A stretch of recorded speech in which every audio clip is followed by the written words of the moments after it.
Hi guys, welcome back to my channel. It's Angela, and as it is 10:07 p.m.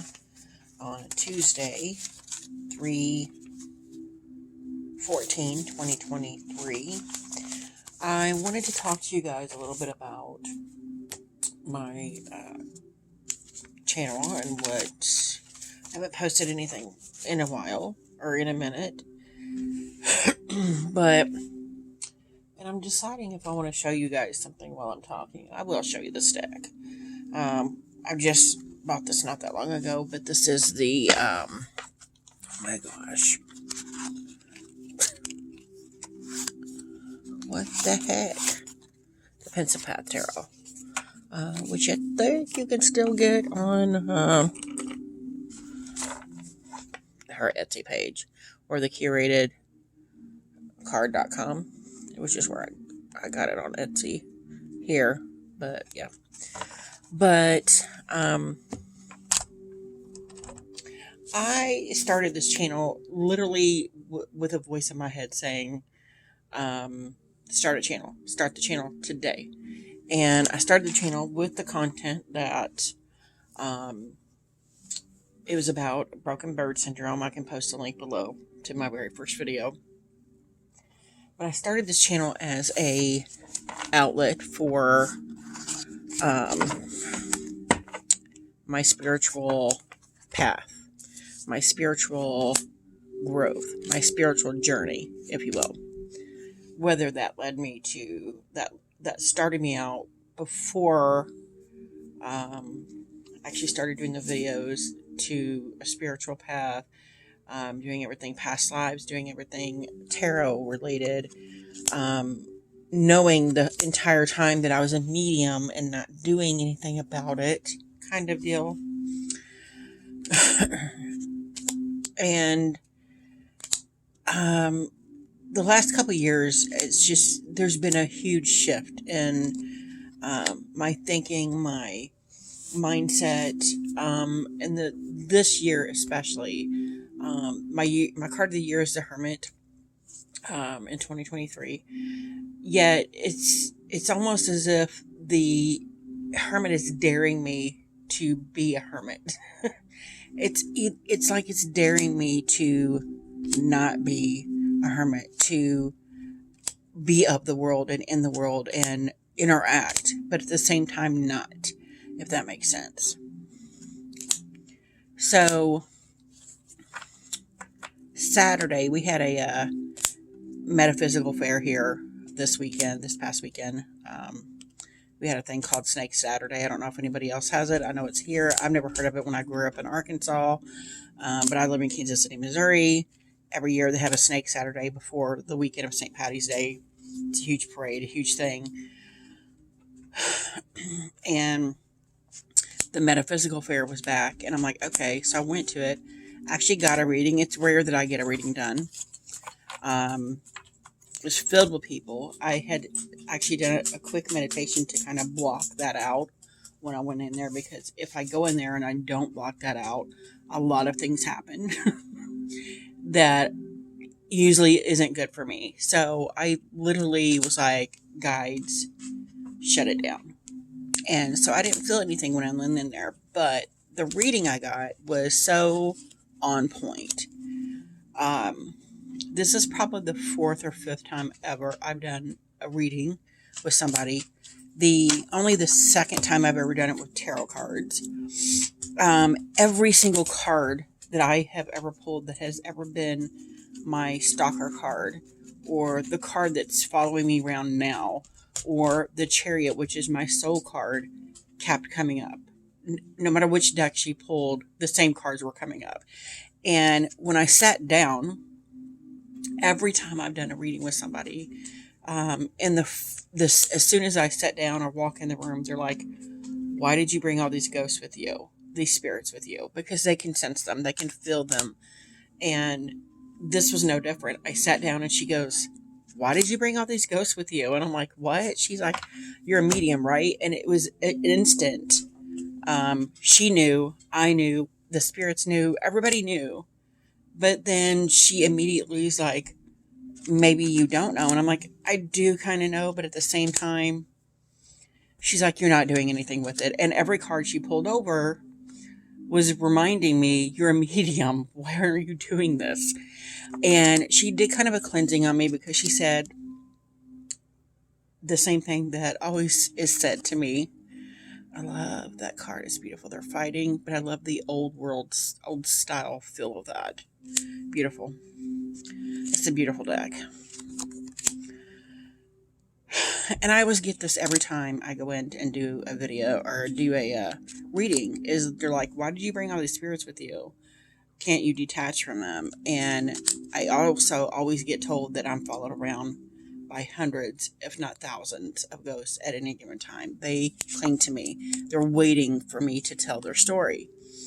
And so Monday, the reading went off without a hitch. And it's funny because it was talking about also letting go of knowing that my ancestors are there to guide me, because it's very much hereditary in my family, which I knew that.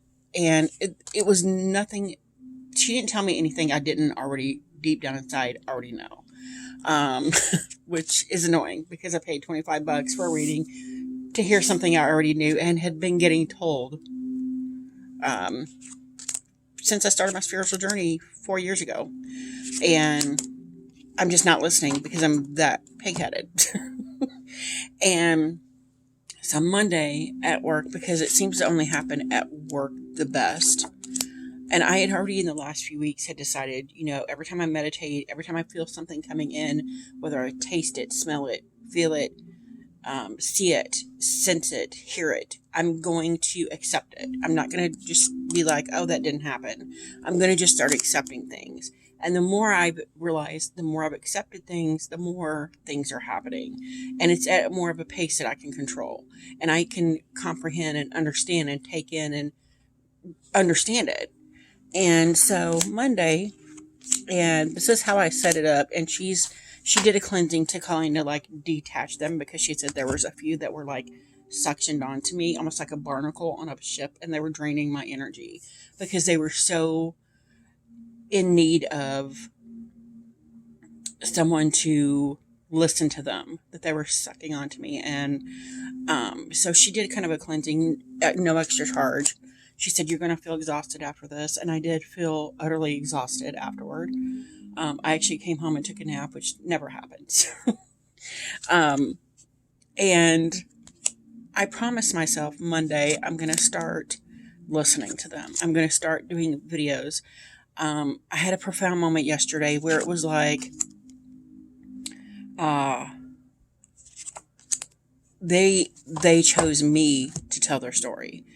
And it doesn't matter if a person that was related to them hears a story, or somebody they know knows the truth. They want the world to know the truth. They want the world to know the right story.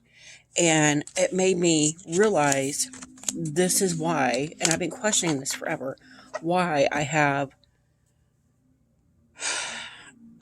when I do have a mediumship moment, it's usually somebody that's been murdered or abused horribly, or killed themselves because they had a lot of psychological trauma. And I kept questioning why. And just like in life, where I collect people, or I'm a beacon for those people that are broken in some way, I realize I'm a beacon for those that understand that I've been there. I've been in that situation, and it almost made me cry. And I'm almost tearing up now, because it gave me this profound sense of they need their story told too. Just because somebody else already has them in history as one way doesn't make it their story. And they need their correct story told, if that makes any sense to you guys. But it's just like what I got in life, where the living kind of cling on to me that have, issues, or they're broken in some way. I have the same issue with the dead. And it gave me this profound sense of they chose me to represent them. And I was very honored feeling in that moment. It was very eye-opening to see that, yes, it's a gift. Yes, it's something that I have in me. I need to learn to just accept more of. Um, and uh, it was crazy. So I wound up doing a meditation where I kind of channeled, I didn't channel anybody. I opened myself up and I'm like, okay. And I actually set it up to where it's like a line at the DMV where you go in and you get a number. Um, and I'm like, okay, everybody that wants to speak to me, you can only speak to me when I have an on air light showing, and I mentally see like a radio station on air light pop up, and when that light pops up, I pick a number, and I'm like, okay, we're starting at 1. So yesterday I started at 1, and immediately a young girl came through, and again, this is what I got. And when I first saw her, she was young, but I believe she died in her like 50s. That's not the paper I'm looking for. And then I was going to do this last night and then just fell asleep because I'm working 2 jobs now. So I'm like, no. And again, I only have like 20 something minutes on this, so I'll probably do a part 2 to this as well. Because I've rambled on for so long, it feels like. But, and we'll just show the cards here while I'm talking. Oh my God, that's my card of the month. That's crazy. So I got that she died. I think she died in her 50s. And I got more of the story today because today I was like, I apologize because I kept feeling like she was like, you promised you were going to do this video. I'm like, okay, I promise I'll do it tonight, no matter how tired I am. So here we are. But I got that she was a young mom. She died in a mental institution because she was a schizophrenia. She did have schizophrenia. She had long dark hair, kind of wavy. When I first saw her, she was young, like when she first went into the mental institution. And she was in a padded cell in a straitjacket. And she died in the mental institution. And it was horrible because the story I'm getting, she met her husband, who is a few years older. I would say, I almost want to say he's like 8 years older than her. She was his secretary. He was married at the time. And I think him and his wife had been trying to have children and they couldn't have children. And when they met, he fell in love with her, divorced his wife, and married her. And this is kind of unheard of in even in our daytime. But I feel like this was in the mid to late 50s. And I feel like that was even more unheard of back then. And they had a son together. And the second they had the son, I don't know if she had postpartum depression, but she had schizophrenia her whole life, but it seemed like the trauma of childbirth and maybe the, and I have not researched any of this. I have not looked up any of this. I have no idea. So you guys are going to be my eyes and ears to comment, to tell me what you think in the comments below. But I think between the childbirth and postpartum depression, the schizophrenia just kicked in crazy wild. And there was a moment where she felt sadness, like she did try to harm her child. And her husband just instantly put her in a home. And it wasn't a very good home. Like, he had money, and I feel like he was like a doctor or something, maybe a doctor or lawyer or something. Like, he had money. And he was very well known in the community. And this was kind of an embarrassment to him to have this wife that was insane. And, he put her in a home that wasn't that great. He paid the bill every month for her to be there for her care, but he never saw her again. He never took their son to see her. And she spent the next 20 years in this mental institution. And from the time she got there to the time she died, she was brutally beaten, raped. There was also another pregnancy. I feel like it was a doctor, or I feel like there was two different men that raped her. One raped her, was an orderly, and she wound up getting pregnant. They realized, oh, he's having sex with her, and fired him. She had a miscarriage, and then there was at some point a new doctor came in and he started raping her. She got pregnant, wound up having the baby, and it was a girl. And I kept getting the name Bianca. And I feel like that's the daughter. But she never saw her. Once she had her, the doctor got rid of the baby, like put her up for adoption. So she never saw the baby. And she had this reputation as this dirty whore. In other words, that's the words that came to mind, is dirty whore. And it wasn't the case. She was brutalized for 20 years until she finally took her life in, I want to say, early to mid 70s. And that's the same time frame it fits if she was there for 20 years. And I feel like she was 50 or 55, like 50 up to 55 is when she died. She finally couldn't handle anymore and found a way to kill herself. I do see her killing herself in 3 separate ways. One was slitting her wrist and she bled out in a bathroom that was all like ceramic tiles. I also see her hanging herself with bed sheets, and I also see her taking a swan dive off a building. So I don't know if she attempted all 3 of these and only one of them were successful, or if this was her thinking on contemplating, these are the 3 ways I can kill myself. Either way, it was crazy. And what's funny is I had a dream about a blue baby chick that I accidentally drowned because I was over loving it or over watering it or something, and it drowned. And I had this dream 3 days ago, 2 days before I talked to her Monday. And when I started talking again to her today, where she was getting like, you were going to talk to the people about my video yesterday, but you didn't, blah, blah, blah, blah. I said, I'm sorry, I will do the video tonight. I immediately saw a little girl petting a blue baby chick. And I'm like, did she come to me knowing that I would start to channel her Monday?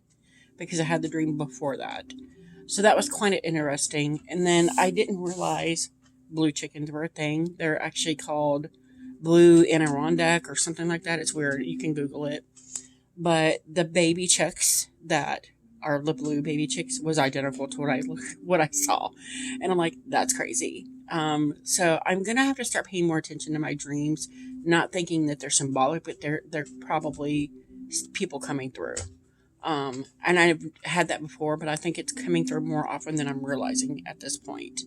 Which is crazy because my dreams, I have a lot of dreams where, yeah, that's happened. But that is her story.